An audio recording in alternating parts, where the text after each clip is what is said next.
नमस्कार दोस्तों, हम अपने the chapter of Indian democracy का लास्ट लेक्चर आज कंप्लीट करने जा रहे हैं। प्रीवियस वीडियो पूरा हो नहीं पाया था, मुंह में काफ़ी छाले पड़ गए थे उस वजह से। आइए इसको स्टार्ट करते हैं with the topic of the Panchayati Raj and the challenges of rural social transformations. Idea of Panchayati Raj. Panchayati Raj system था ग्रास रूट लेवल, यानी एकदम निचले स्तर पर या विलेज में वाइब्रेंट डेमोक्रेसी फंक्शन कराने के लिए। जब कॉन्स्टिट्यूशन बना तो उसमें पंचायती राज सिस्टम को कहीं जगह नहीं मिली, यानी उसमें ऐसा कहीं मेंशन नहीं था कुछ पंचायती राज सिस्टम के बारे में। Doctor B are Ambedkar ji का कहना था कि लोकल इलाइट्स और अपर क्लास का ऐसा सिस्टम बन गया है, ऐसा सोशल स्ट्रक्चर बन गया है इंडिया में कि that only meant as a continuing exploitation of downtrodden masses of India.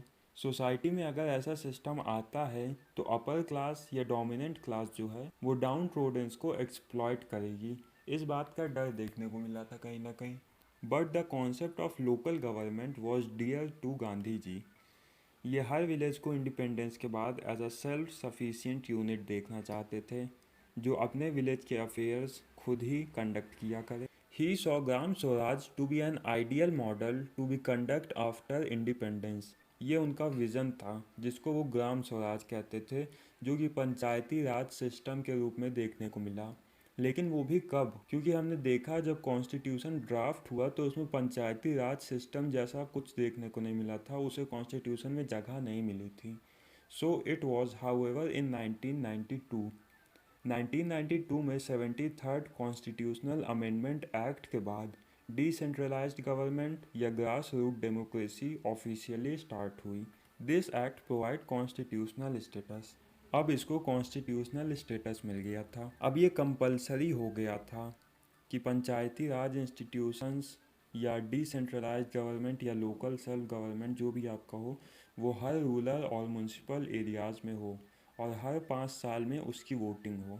आपकी बुक के बॉक्स 3.7 में the three tier system of Panchayati Raj institution के बारे में बताया गया है, जिसमें बताया गया है कि 3 लेवल में ये स्ट्रक्चर वर्क करता है। द थ्री टायर सिस्टम, इसको समझते हैं।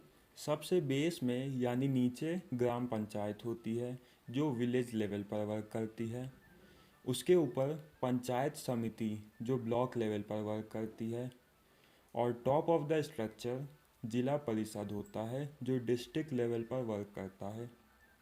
आगे कुछ और इम्पॉर्टेंट पॉइंट्स दिए हुए हैं बॉक्स में। 73rd कॉन्स्टिट्यूशनल अमेंडमेंट ने हर उस स्टेट में जहाँ 20 लाख प्लस पॉपुलेशन है, थ्री टायर सिस्टम ऑफ पंचायती राज को कंपलसरी कर दिया। Next point is now it becomes mandatory, और अब हर 5 साल में इलेक्शन कंडक्ट करवाना मैंडेटरी हो गया था। नेक्स्ट इज इलेक्शन में सीट रिजर्व रहेंगी SC ST के लिए और 3% सीट्स वुमेंस के लिए। That's all in the box. Let's move to our next sub topic that is power and responsibilities of panchayat. जो पंचायत समिति थी उनको क्या पावर्स मिली, और पावर मिलती है तो पावर के साथ रिस्पॉन्सिबिलिटीज़ भी आती हैं। क्या थी उनकी पावर और रिस्पॉन्सिबिलिटीज़, आइए देखते हैं। According to the constitution, panchayat should be given power and authorities to prepare plans and scheme for economic develop. कैसे पैसों की वृद्धि होए उस पर काम करना होता था इन्हें। To promote scheme that will enhance social justice. इसका मतलब ये हुआ कि अपने वॉच में ऐसी कोई प्रैक्टिस नहीं होने देनी है जो लोगों को अनइक्वल ट्रीट करे। इनका काम था सोशल जस्टिस का ध्यान रखना। नेक्स्ट इज़ टू इम्पोज और collect appropriate taxes, duties, tolls and fees. Next is mainstream government की जो रिस्पॉन्सिबिलिटीज़ हैं उनको कम करना अपने लोकल लेवल पर काम करके। सिंपल सी बात है, पूरी रिस्पॉन्सिबिलिटी किसी एक आदमी को दे दी गई है नीचे से ऊपर तक, छोटी से छोटी रिस्पॉन्सिबिलिटी से बड़ी रिस्पॉन्सिबिलिटी तक। तो एक ऐसा इंस्टीट्यूशन सेट हुआ पंचायती राज जो छोटी जिम्मेदारियों को निभा सके। तो छोटी जिम्मेदारियां अगर वो निभा लेगा तो गवर्नमेंट का हाथ रहेगा और वो बड़ी रिस्पॉन्सिबिलिटीज़ एफिशिएंटली निभा पाएगी। आपकी बुक में काफ़ी इन्फॉर्मेटिव चीज़ बताई गई है कि अब ये कंपलसरी हो गया है कि पंचायत ऑफिस के बाहर लिस्ट लगाएं जिसमें सब कुछ बताया गया हो कि कितना फ़ंड रिवाइव हुआ, गवर्नमेंट की तरफ से कितने पैसे मिले और बाकी फाइनेंस रिपोर्ट सबकी एक लिस्ट लगेगी पंचायत ऑफिस के बाहर। ये एक जेस्चर है गवर्नमेंट की तरफ से कि ग्रास रूट लेवल पर सारे काम पब्लिक आइज के सामने हों। जो आपके पास एक राइट है, राइट टू इन्फॉर्मेशन, उसका बेहतर एग्जांपल दिखाया गया है यहाँ पर। आइए आगे बढ़ते हैं। आगे बताया गया है न्याय पंचायत सेट करी गई कुछ स्टेट्स में। नाम से ही पता चल रहा है न्याय पंचायत मतलब लोकल लेवल पर जस्टिस दिलाने का काम करेगी ये। They possess the authority to handle some petty civil और क्रिमिनल केसेस। छोटे मोटे केसेस की सुनवाई होती थी। That's it. चलिए आगे बढ़ते हैं अपने नेक्स्ट टॉपिक की तरफ, that is democratization and inequality. Democratization मतलब डेमोक्रेसी को स्मूथली, एफिशिएंटली, प्रॉपरली परफॉर्म कराना। कंट्री लाइक इंडिया में it's not so easy. India की काफ़ी पुरानी हिस्ट्री रह चुकी है इनइक्वालिटी परफॉर्म करने की, on the basis of caste, community, gender etcetera. So, in this unequal and undemocratic social structure, it is not surprising that in many cases, certain members belonging to particular group, communities, castes of the village are not included or informed about meetings and activities of village. ऐसे social structure में कुछ particular group, caste, community को discriminate किया जाता है गांव की meeting और एक्टिविटीज़ में ना इन्वॉल्व करके।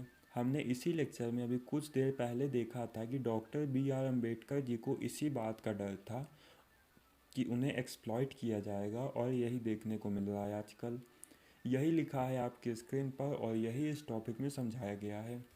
बढ़ते हैं अपने लास्ट टॉपिक की तरफ, that is political parties, pressure group and democratic politics. इस टॉपिक के अंदर हम समझेंगे पॉलिटिकल पार्टीज़ के बारे में और प्रेशर ग्रुप्स के बारे में। टॉपिक शुरू होता है एक क्वेश्चन के साथ, कैन एन इनलिटरेट पीजेंट और लिटरेट वर्कर, कोई अनपढ़ किसान हो या पढ़ा लिखा कॉरपोरेट वर्कर, अगर उसकी कोई डिमांड है तो क्या वो अकेला जाए, अकेला खड़ा होकर गवर्नमेंट से उस अपनी डिमांड को मांगे तो क्या वो पूरा हो सकता है? नहीं, ऐसा नहीं होगा क्योंकि गवर्नमेंट के पास हज़ार और बड़े छोटे काम होते हैं, एक एक इंडिविजुअल को वो नहीं सुन सकती है। इसका बेस्ट एग्जांपल है आज जो दिल्ली के सीएम अरविंद केजरीवाल हैं। एक समय पर उनकी कुछ मांगें थी, वो अकेले खड़े होकर गवर्नमेंट को आवाज़ लगाते तो उनकी आवाज़ कोई न सुनता। तो उन्होंने क्या किया, एक एसोसिएशन बनाया, लोगों को अपने साथ जोड़ा, 7 लोगों को जोड़ा, फिर आवाज़ लगाई। ऐसा करने से गवर्नमेंट पर प्रेशर पड़ा और ये प्रेशर डालने वाला ग्रुप जो था केजरीवाल जी का, वही कहलाता है प्रेशर ग्रुप। सेम ऐसे ही हमारे क्वेश्चन में भी 2 लोग थे, पीजेंट और वर्कर। वो दोनों भी एसोसिएशन बनाते हैं अपनी। इंडस्ट्रियलिस्ट की एसोसिएशन है एक FICCI, Federation of Indian Chambers and Commerce, और एक है ASSOCHAM, Association of Chamber of Commerce. ऐसे ही फार्मर्स भी अपनी एग्रीकल्चर यूनियन बनाते हैं, सच एज सेठकारी संगठन। ऐसा वो करते हैं प्रेशर क्रिएट करने के लिए गवर्नमेंट के ऊपर, अपनी मांग पूरी करवाने के लिए। किसी शायर ने बहुत सही, एक अकेला थक जाएगा मिलकर हाथ बटाना, साथ ही साथ निभाना, साथ ही साथ निभाना। तो ये जो साथी मिलकर साथ निभाते हैं, इन्हीं को कहा जाता है, इन्हीं के साथ को कहा जाता है प्रेशर ग्रुप। अब देखते हैं political parties. In a democratic form of government, political parties are a key actor. A political parties may be defined as an organization oriented toward achieving legitimate control of government through an electoral process. Political parties is an organization established with an aim of achieving governmental powers and using that power to pursue a specific program. Political parties को electoral process के through governmental powers में मिलती है। किस M के साथ?